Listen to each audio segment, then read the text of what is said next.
Technically speaking. Welcome to our Technically Untechnical Technology Talk, a NIWC Atlantic production, and an award-winning podcast with your hosts, Chelsie Holloway and Alex Jackson. Hey, I like that new intro. It sounds pretty good, don't you think, Alex? Yes, I love the new intro, and I'm excited that we won first place for the Navy Media Awards in the podcast category. Yep, and that new voice everyone is hearing is none other than our audio tech, Joe Bullinger, who is, of course, part of our award-winning team. Congratulations to us. Yeah. All right, enough accolades for us. Now we got to get to the nitty-gritty of this episode. And you know what? I want to tell you a little story, Alex. At one point, I was almost a meteorologist for the Air Force, believe it or not. I thought weather was really cool, and I almost signed on the dotted line and did, weather for the Air Force. But then I remembered weather's hard. I took a college in class and got a C in it, so it is not my forte. And I pivoted in public affairs it was, and I do not regret it at all. Do you have any experience with weather, Alex? Nope, not other than listening to the weatherman and hoping for nice, warm, sunny days. I agree with that. I love warm, sunny days. But you know what? NIWC Atlantic is very involved with weather, and we have important work that surrounds cold weather. Antarctica, to be exact. And specifically, the NIWC Atlantic Polar Programs. You may be asking, what is that? Don't worry, we'll tell you. Coming up, we've got a roundtable style chat with Matt Rushing, Jeff Gehringer, and Mike Johnson. Then we'll share our chat with personnel specialist First Class Reggie Reyes about how his work is important in ensuring focus stays on the mission at hand. So get comfy, turn up that volume, and let's get started. NIWC Atlantic is headquartered in Charleston, but we have a wide reach in many geographic regions, including Antarctica. Alex, when I first heard that we had a polar program, I was shocked. I was shocked we had people working so far away. I felt the same way. So the way it works is we have scientists in Charleston working alongside our scientists who spend months at a time in Antarctica. So let's listen to the experts explain why they are there. Thank you all for speaking with us. Can you go around and introduce yourselves? Yes, I'm Matt Rushing. I'm the Polar Programs IPT lead over in the Air Traffic Control Engineering Division. Hi, I'm Mike Johnson. I'm the Administrator of Meteorology for the Polar Programs IPT. And I'm Jeff Gehringer. I'm the Air Traffic Control Manager of the Polar Programs IPT. So first off, what is the Polar Program here at NIWC Atlantic, and who is your end user? So the Polar Programs has been at NIWC Atlantic since the 80s. We primarily support the National Science Foundation. We provide engineering services for command and control equipment, and we also forecast the weather. So I think it's surprising for a lot of people to hear that we have a presence in Antarctica. You don't necessarily think of that when you hear NIWC Atlantic, and the work that we do with technology here close to Charleston and in our other areas. What all is being done there that is truly making innovative technologies and such? Our role at NIWC Atlantic is moving aircraft, supporting the movement of aircraft through air traffic control, through meteorology, through the systems that we develop and deploy,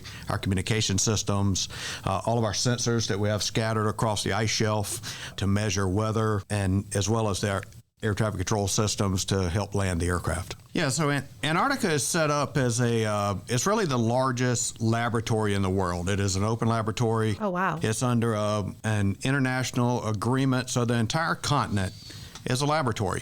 There's science, there's research that gets done in Antarctica that just can't be done anywhere else in the world.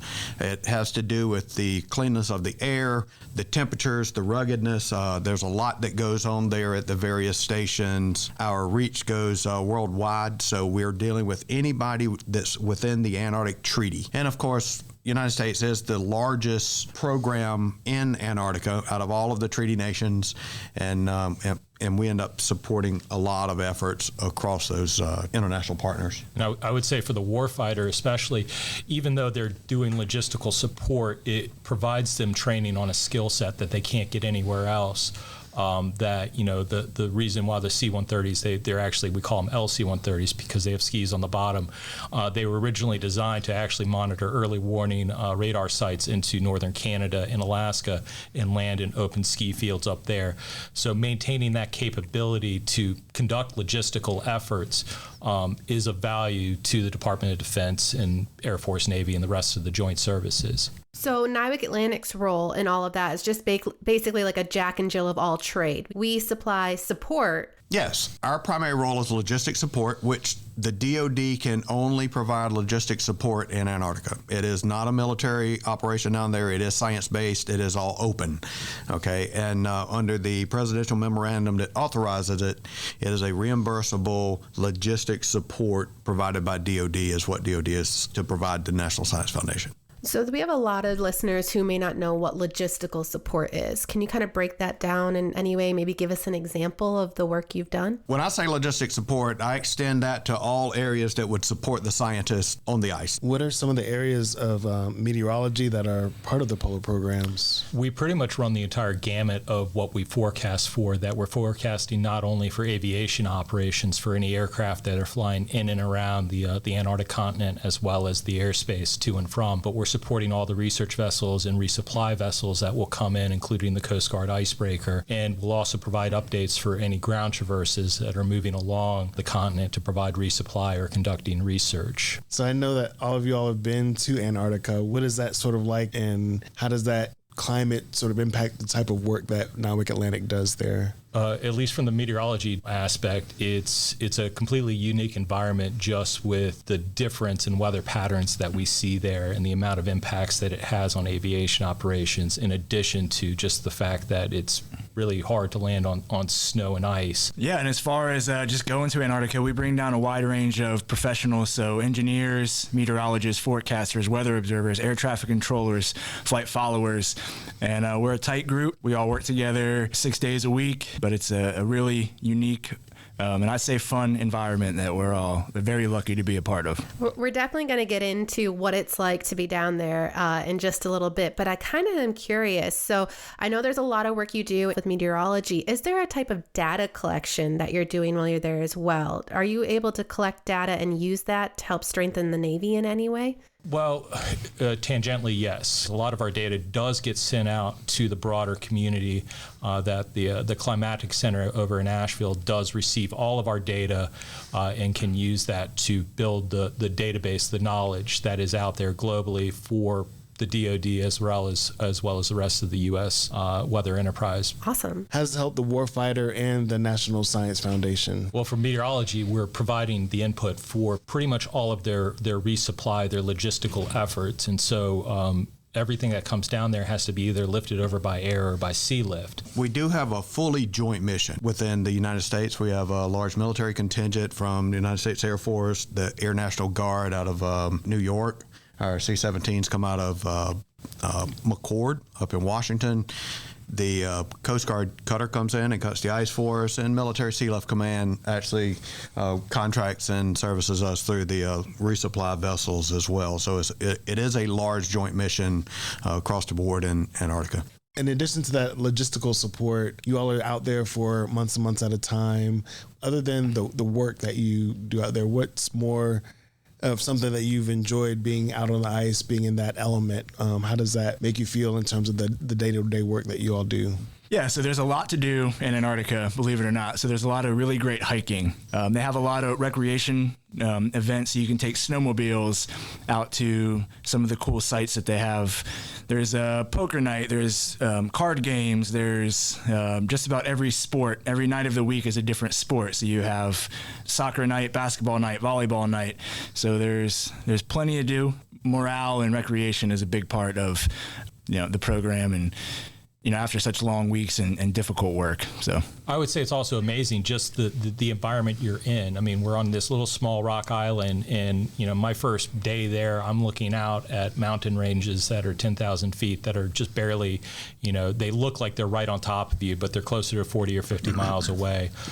Just this beautiful landscape. Our folks that go out and work on the runways, they're out, there's penguins possibly running around the airfield while they're out there later in the season. I was going to ask about penguins. I was like, have you seen them? What other animals have you seen? Mainly penguins, seals, and we'll see whales. You kind of have to be on the lookout for them just because the two types we see down there, you just see them when they're surfacing before they go back down. So, what's the average temperature that you guys deal with? During the summertime, it's actually, I call it fairly comfortable in terms of it's like 20 degrees Fahrenheit. So it's like a very cold winter, but it's 24-hour daylight when we're at McMurdo especially. It's during the winter time that our folks that are down there now, they're dealing with temperatures down to minus 40 or 50 Fahrenheit on some of the colder periods. Usually it's about minus 20 or so Fahrenheit.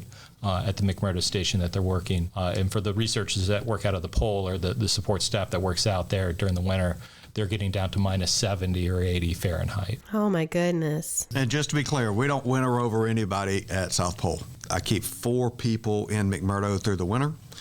We have a couple of technicians that maintain our airfield for emergency medical evacuations should we need them, and also the initial flights that will go in and open the station. We have 1 forecaster and 1 weather observer in town. So that's all we maintain during the winter. Can you guys just tell us maybe like a success you had that was like work related that really showed you, hey, I'm making a difference here. I love the work I do. Bring it back to 2018, where we arrived on the ice early with our advanced team in August, and the missions were complete. The C-17 was headed back to McCord Air Force Base, and we received notice of a urgent medevac, and it happened to be someone on our program, and the C-17 got noticed, and they actually turned back around over the Pacific Ocean, came back to New Zealand, and then they launched the C-17 mission south to Antarctica. And the temperatures were very, very cold. It was, I think, minus 50 when they landed, and we were able to get the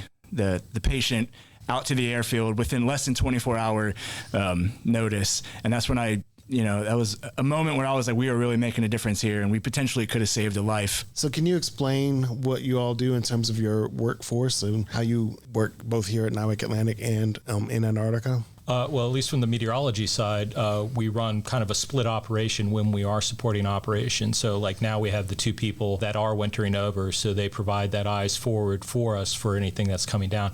And then our forecast team that we have sits back here in Charleston and will actually forecast from our facility here on base. Yeah, so we have a team of air traffic controllers in Antarctica, but we also have a small complement here. We can control air traffic from Charleston that are operating in Antarctica or over the Antarctic Ocean there. So that's really impressive how that technology can work literally around the world to make that happen. Our mission is just so unique. I've done air traffic control pretty much all over the world, and there's nothing like what we're doing in Antarctica. The people that come down really don't know what they're getting into, and by the time they leave, they're already looking for the next year, the next season to come back. The NIWC family over the years have always been very supportive of the program. It's been fun to work in. It's awesome. It keeps bringing us back. There's always a new challenge every day. If it was the same over and over, it'd get boring, but it's absolutely not the same every day. Before we wrap up, I just got to ask one more question. What's the coolest thing you guys have seen in Antarctica? To be able to get in a helicopter and fly over the McMurdo Dry Valleys and just some of these untouched areas is absolutely breathtaking. I mean, you walk maybe a mile or so just outside of the station. There's nothing out there. It's dead silence. If you're walking down towards one of the wildlife areas, you might hear a penguin or you might see, a whale or a seal splashing out there. And we just had the big Northern Lights event all over the world. I actually had the chance to see the Southern Lights, which is a pretty unique experience to see those, and just extremely beautiful, especially in the setting that we were in. So awesome. Well, that all sounds thrilling. I wish I could see it. Well, thank you guys so much for joining us on the podcast. We really appreciate all the work you do, and thanks for being part of the NIWC Atlantic team. Thanks for having us. Thanks for having us. So actually, after our recording, they were telling us that only a few years ago, they had such little bandwidth that they were unable to get a lot of their data off the ice, is what they would say. But now, through a government program, they have a satellite connection, and that's making data transfer and communication so much faster and efficient. So I thought that was cool. It was great hearing how diverse their support is, mainly providing logistical support to better enable the mission, which is similar to this month's Military Moment interview. Specialist Reyes explains how important it is to make sure all of the administrative parts of a military member's career are in ship shape so they can focus more on their mission at hand. Let's take a listen. So can you tell me a little bit about what you do with NIWC Atlantic and your role? So I'm an administrator, so it's like HR type work where I handle pay issues, travel, gaining and transferring people from the command and helping and assist with people transitioning out of the military as well. And how is that important to creating information warfare solutions? So a lot of what I do as far as my job for NIWC is behind the scenes. It's a little bit of a thankless job because it's, I work in the background. So I handle a lot of just the day-to-day things that might bother somebody as far as, whether they're getting paid the correct amount or their upcoming PCS transfer is going well, or if their upcoming transition out of the military in the civilian world is going well. I track that and just maintain that their focus is more on the NIWC mission while they're attached to us than having to worry about things like personal items at home. Yeah, if you're not getting paid, you're not going to want to work. So that's very important what you do. How long have you been with the Navy? So I've been 11 years. So far, so good? So far, so good. As keep re-enlisting, I'm enjoying the different places that it takes me and the different opportunities that I have to work. And over the next 10 to 20 years, what do you see as the future for the Navy and technology? So I've been fortunate or in a unique position where I can see just the different commands I've been at, the transitioning from as far as manned aircrafts to unmanned aircraft and unmanned water vehicles. So I think in the next 10 to 20 years, the way technology is going, I see a lot of the warfighting and military aspect going is very like unmanned and remote operated methods of warfare. And how did you get interested in becoming part of the Navy? What was your interest in serving? So my grandfather was a big role model of mine, and he was in the Army. When I was coming out of high school and I was thinking about joining the military, I looked at the different options that I had. Didn't really make a decision, so I went to college for a little while and then realized that, wanting to serve was still in the background of my head, in my mind. The Navy had more jobs that I wanted to do, but unfortunately I'm colorblind, so I kind of got limited. That's how I ended up being a personnel specialist.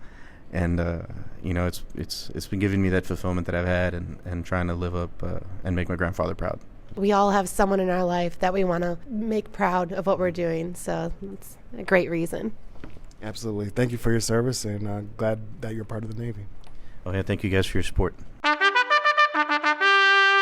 I love when we get the chance, Alex, to sit down with our military members who work for NIWC Atlantic. It's always great to hear why they joined and where they came from. They do play an important part in our mission here at NIWC Atlantic. For sure. To learn more about anything we've mentioned in the podcast, check out our social medias under NAVWAR or our NIWC Atlantic website. Links are in the description. That wraps up another episode. Thanks for listening to our award-winning podcast. If you have a tip or story that you think should be included in this podcast, please contact us at our public affairs email address, which is listed in the description. Naval Information Warfare Center Atlantic, also known as NIWC, is the East Coast branch of the Naval Information Warfare Systems Command within the Department of the Navy. We develop a range of technologies that provide state-of-the-art capabilities to the United States military.